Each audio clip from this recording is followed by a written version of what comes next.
ஆனால் திவாகரை எக்ஸ்போஸ் பண்ணுறேன் அப்படின்ற பேரில் இவனுங்களாம் வந்து எக்ஸ்போஸ் ஆகிட்டு இருக்கானுங்க அப்படிங்கிறத எத்தனை பேர் வந்து நோட் பண்ணீங்க? அதை பற்றி தான் அந்த வீடியோவில் வந்து டிஸ்கஸ் பண்ண போகிறோம். ஸோ நிஷா, திவாகர், கானா வினோத், புகழ் மற்றும் மாகாபா ஆனந்த் அப்படின்ற அந்த இஷ்யூ வந்து பார்த்தீங்கன்னா ஒன்றுமே இல்லாத இஷ்யூ. இவ்வளோ தூரம் ஏன் பெருசாக்குறாங்க அப்படிங்கிறது தெரியல.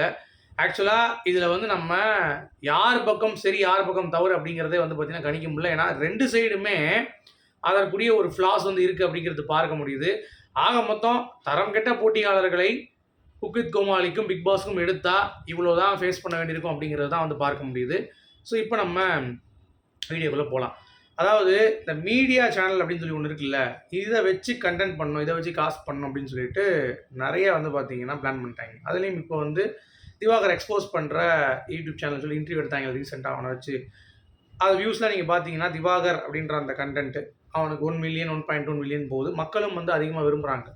ஓகே, ஸோ இவனுக்கு வந்து என்ன ஆகுது, என்ன பிரச்சனை அப்படின்னு சொல்லிட்டு எவ்வளோ பிரச்சனைகள் போயிட்டுருக்கு. ஏன் ஈரான் வார் கூட வந்து பார்த்தீங்கன்னா எவனுமே 1 மில்லியன் 1.2 மில்லியன் பார்க்க மாட்றாங்க.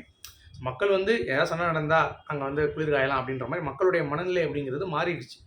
ஸோ அதனால் ஒன்றும் பண்ண முடியாதுன்னு வைங்களேன். ஆனால் இவனுங்க என்னமோ அந்த உத்தம மாதிரியா அந்த சேனலு நாங்கள் வந்து திவாகரை வந்து இது பண்ணுறோம் அப்படின்னு சொல்லிட்டு திவாகரை வச்சு இன்டர்வியூ எடுத்துகிட்டு காசே வந்து கொடுக்காம இப்போ இவ்வளோ தூரம் அசிங்கப்பட்டும் திருப்பியும் வந்து இன்டர்வியூ எடுக்கிறாங்களாம்.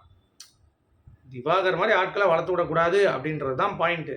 அதை புரிஞ்சிக்க மாட்டாங்க. இந்த விஜய் டிவியும் அதான் பண்ணிட்டு இருந்தானுங்க. கூப்பிட்டு வச்சு பிக் பாஸ்க்கு வாய்ப்பு கொடுத்தாங்க. குக் வித் கோமாளியும் கூப்பிட்டானுங்க. அதே மாதிரி இவனுங்களும் வந்து ஒரு யூடியூப் சேனலுங்கிறப்ப எல்லாமே வந்து எடுக்க வேண்டியது தானே.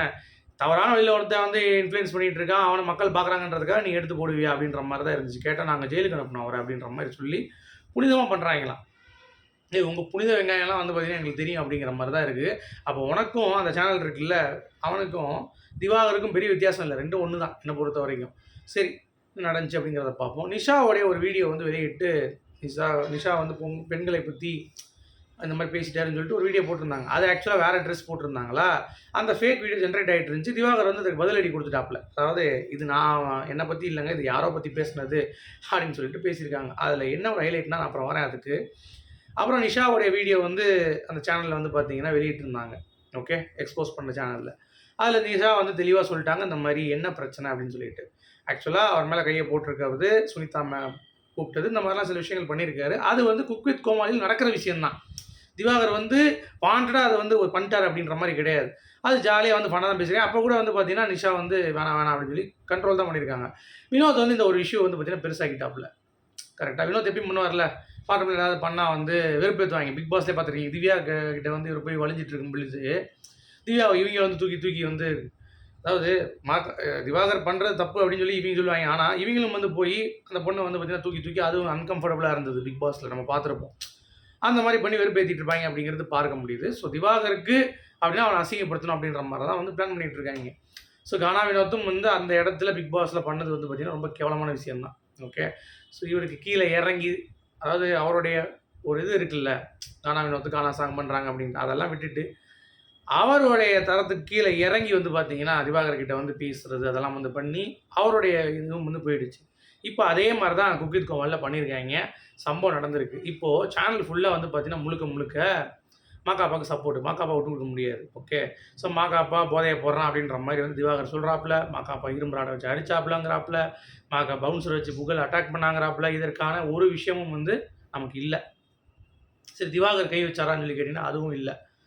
நிஷா வெளியிட்ட வீடியோவில் வந்து என் மேலே கை வச்சாங்க. அப்போ வினோத் வந்து கோவப்பட்டார். அப்போ வந்து ஜாதி ரீதியாக வார்த்தைகள் வந்து பேசி திவாகர் வந்து பார்த்திங்கன்னா அட்டாக் பண்ணார் அப்படின்ற மாதிரி நிஷா வந்து சொல்கிறாங்க. நான் அவளை தம்பியாக பார்த்தேன், அவன் நல்ல பையன், ஆனால் அவனுக்கு வந்து கொஞ்சம் இது அப்படின்னு சொல்லிட்டு கொஞ்சம் மானே தேனே பொன்மானேன்னு போட்டு திவாகரை வந்து ப்ரைஸ் பண்ணிவிட்டு அதுக்கடுத்து வந்து பார்த்திங்கன்னா இவனை வந்து பழகினதே எனக்கு வந்து தப்பாக இருக்குது அப்படின்ற மாதிரி. அதாவது ஒரு அம்பி மோடு போயிட்டு திடீர்னு அன்னியன் மோடாக வந்து பார்த்திங்கன்னா நிஷா வந்து மாறுறாங்க அப்படிங்கிறது பார்க்க முடியுது. ஸோ விஜய் டிவி ஸ்கிரிப்ட் வந்து ரொம்ப பியூட்டிஃபுல்லாக எழுதி கொடுத்துருக்காங்க அப்படிங்கிறது பார்க்க முடியுது.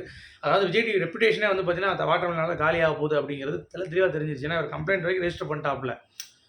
ஏன்னா நீங்கள் நல்லா புரிஞ்சுக்கோங்க, யார் பக்கம் இப்போ கேஸ் போட்டு ஒருத்தன் கம்ப்ளைண்ட் போடுறான் அப்படின்னா அவன் சும்மா போட மாட்டான். எந்த ஒரு பேசிக்கான ஒரு விஷயம் நடக்காமல் நான் வந்து உங்களை வந்து டிஃபேம் பண்ணுறேன்னு சொல்லிட்டு எவனும் போட மாட்டான். நீங்கள் நல்லா யோசிச்சு பாருங்கள்.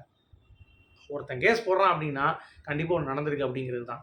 அது விஜய் டிவியில் பண்ணுறவங்க தான். அதில் வந்து மாற்று கருத்து இல்லை. இப்போ மாக்காப்பாவாக இருக்கட்டும், புகழாக இருக்கட்டும், இவங்க வந்து A+ காமெடி தான் வந்து பண்ணிகிட்டு இருக்காங்க. அதை விட கேவலமாக இப்போ திவாகர் நிஷா கிட்ட பேசினாங்கல்ல, அதை விட கேவலமாக கேடு கெட்டத்தனமாக இவங்களும் வந்து பேசிகிட்டு இருக்காங்க அப்படிங்கிறதுல எந்த ஒரு மாற்று கருத்தும் இல்லை. திவாகர் வந்து தண்டிக்கணும்னா இவனையும் ஷோக்குள்ளே விடக்கூடாது. ஓப்பனாக சொன்னால் அதுதான் உண்மை. நீங்கள் எல்லாருமே ஒரே குட்டையில் ஊறினா மட்டை தான். அதில் எந்த ஒரு மாற்று கருத்தும் இல்லை. ஓகேவா? ஸோ இவனை காப்பாற்றி ஆகணும் அப்படின்றதுக்காக நிஷா வந்து பார்த்தீங்கன்னா எக்ஸ்போஸ் ஆகிட்டாங்க.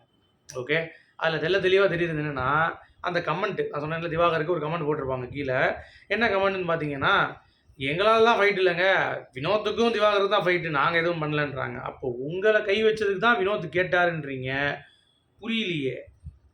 அப்போது வினோத்துக்கும் திவாகருக்கு ஃபைட்டு, என் பேரை நீங்கள் வந்து இது பண்ணாதீங்க, நான் வந்து பார்த்தீங்கன்னா ரொம்ப பயங்கரம் அப்படின்ற மாதிரிலாம் வந்து பேசியிருக்காங்க. ஏம்மா அறந்தாங்க ஈசா, நீங்களே உங்கள் புருஷனை எவ்வளோ மட்டப்படுத்தி பேசி நாளைக்கு வெளியே இருக்கிற பெண்களுக்கு ஒரு நல்ல முன்னுதாரணமாக இருந்தீங்க. உங்களுடைய இதெல்லாம் வந்து பார்த்தீங்கன்னா நாங்கள் பார்த்துருக்கோம். பிக் பாஸில் என்னது அன்பு ஜெயிக்கும் நம்புறியா அக்கா அப்படின்ற மாதிரிலாம் வந்து பார்த்தீங்கன்னா உங்களுடைய உருட்டுங்கிறது பயங்கரமான பிரட்டு.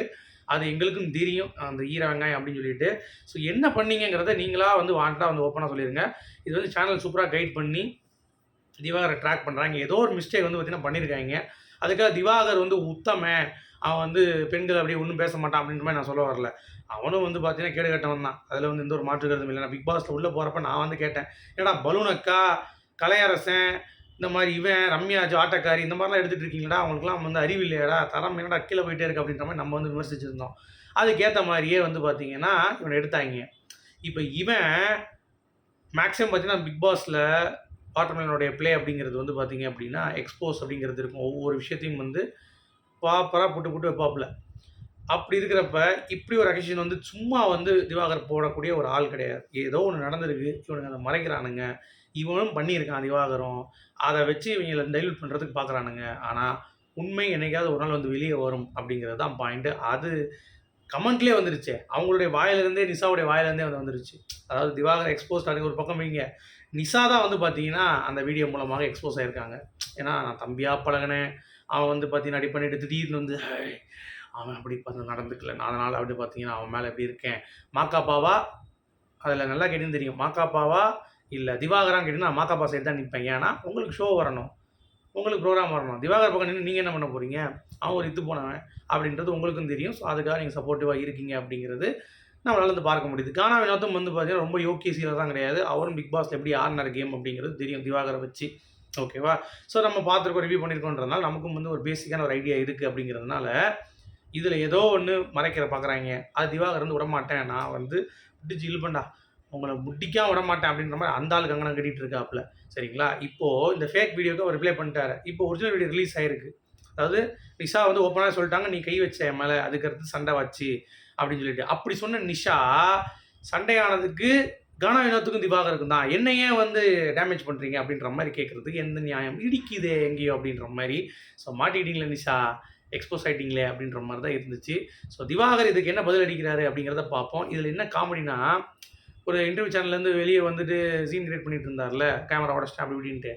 இப்போ அந்த சேனல்காரங்க எவ்வளோ மானம் கேட்டாங்கன்னு பாருங்கள்.